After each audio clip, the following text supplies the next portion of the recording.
Hey everybody, it's Lon.TV with another update on the WD MyCloud. A viewer, Warren Gallia, wrote in and asked if those Safepoint backups, that way you can back up the MyCloud to an external drive.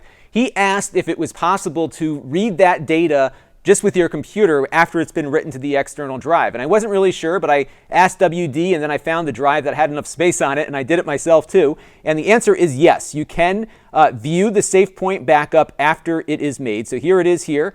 I have a whole bunch of stuff that I have on my MyCloud that I was able to back up to this external drive, and all of the files are completely accessible and readable from my Mac here, and the same would be said if you had a Windows system. It even backs up the Time Machine backup, so I've been using this to back up my MacBook Air and my wife's MacBook, and both of those files are available here as well. Now, I should mention, though, that there is a little bit of a security gotcha to this that you need to be aware of, which is everything on this drive is readable by anyone who has access to it. So that means if someone were to come by and grab your drive and plug it into their computer, they could read all the files on the drive regardless of their permission status.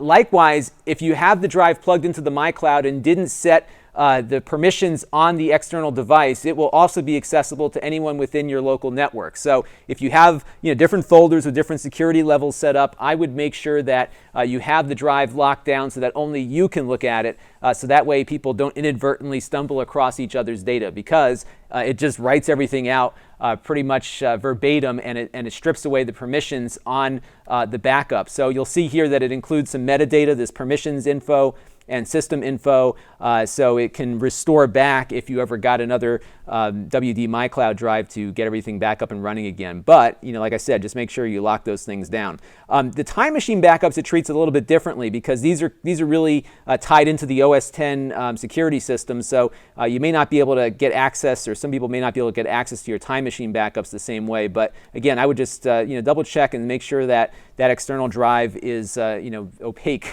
on the network, or transparent on the network, so nobody sees it there. So just wanted to also point out a little errata, because I had said that the Safepoint backup was not schedulable, and it actually is. In fact, you can set auto update here on the Safepoint control panel.